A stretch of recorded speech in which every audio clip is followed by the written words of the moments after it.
There's a little corner of our yard that I've walked past so many times. It's kind of forgotten, it's overgrown and untouched. We have a bunch of leftover materials from our renovation, and every time I passed by it this spring, I kept thinking, this could be something. So I decided to just start. Not with a big plan, not with a fancy design, just using what we have. Chimney bricks we saved from last year's demo, and old windows from the basement. A patch of sun that feels like an invitation. If you've been following me on Instagram, you know that this series is now referred to as the Secret Garden series.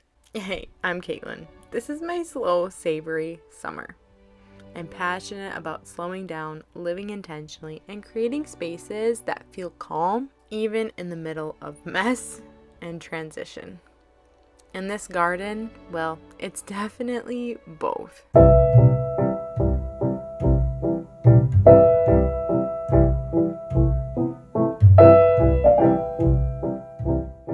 We started by clearing out the old growth, and I'll be honest, it felt overwhelming at first. But it always does when you're starting with a blank slate, when you don't know what you're doing, when you get inspired or have a vision of what a space could be. Sometimes I can't always see the work that will have to go into it, but I know that I'm willing to try to figure it out. Like my husband during this, he's like, you know what, you should really level the ground, use all these tools. And I looked at him like, really?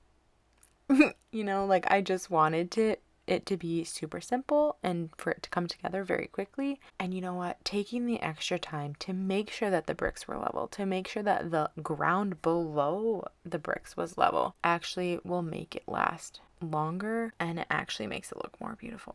Now, most of the time when it comes to these projects, my husband is the one that will give me the process and then I can just execute. And that's what we did yesterday. He was able to come and show me exactly what needed to be done, and then I got to doing it. But I still had that overwhelming feeling. But I just reminded myself that just doing one thing at one time, eventually this garden will be built and it will be beautiful.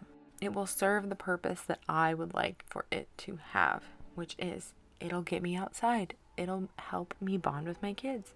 It will give me an excuse to be outside. Not that I need an excuse to be outside, but you get it.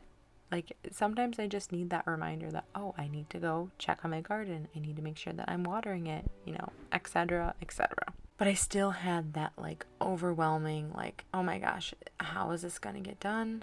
I felt like this pressure to get it done. And I'm really trying to remind myself that, it doesn't all have to get done in a day. I can take my time. I can be slow and intentional with it. And eventually it'll come together. I feel like I keep reminding myself that this summer is about restoration, restoring rhythms, recuperating. Sometimes you just need to remember to keep it simple. Living slowly with intention.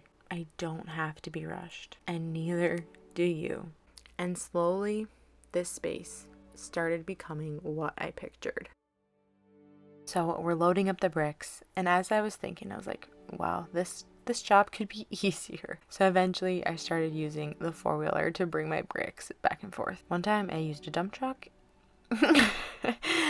and my kids thought it was the best thing ever. And then I realized that I can't bend over like that anymore. Throughout all of these projects, I always find the path of most efficiency while also being the most productive. It's kind of one of my natural God giftings, and I love myself for it.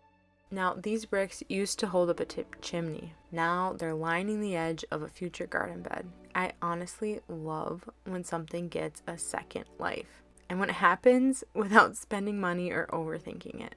There's something so grounding about working with your hands, especially when the pace is slow and the outcome isn't rushed. Now, constructing these garden beds was such a beautiful challenge for me because I am very much enjoy puzzles and getting things to work perfectly together. So you'll see me occasionally switching out the bricks because it lays better. It has a better fit because not all these bricks are the exact same size. So I was very thoughtful and considerate when I was putting these bricks in place.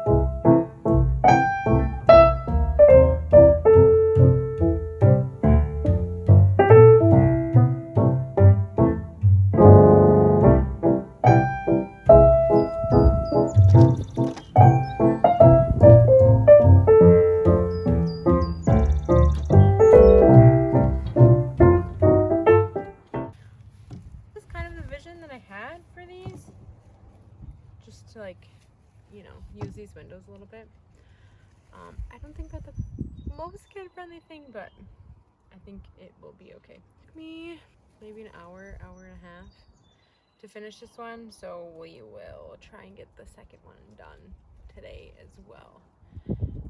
Getting thirsty, so I think I'm gonna go grab some water and then get started on this next bed.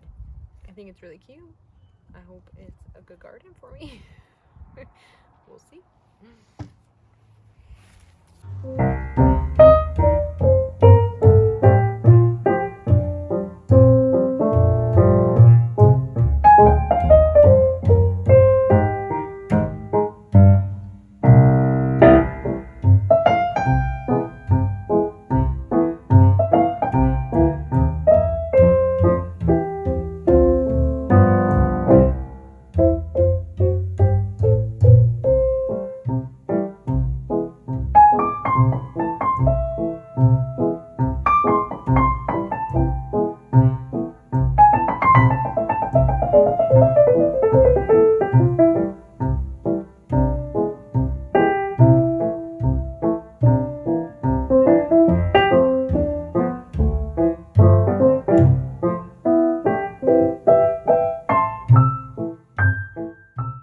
So here's that process slowed down. So you can see that I have to fill some because it's not all touching the level. I'm checking the level and making sure that my level is spanning how far I would like the bricks to go. So this is a 4-foot level, so luckily I need to go the full 4 feet. So I need to fill this with sand, and I also needed to dig out the rocks that were there. So I tamped a little bit to start because it was pretty level already. There was just a few sections that needed to be filled, which I just used sand because that's what we had laying around. You can use whatever fill you'd like. Sand is just really easy because it compacts really nicely and it fills in all those gaps that you're needing to fill. So you'll see that I'll tamp it a few times, I'll spread it out, tamp it again, recheck the level, and then once I'm satisfied with it being level, then I will lay my bricks.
part of the reason why I wanted to start this garden is to have quality time with my kids. This is something that we can experiment and learn together. You'll see them off and on throughout the garden, throughout this video, working alongside me, where we just get to create and grow things together.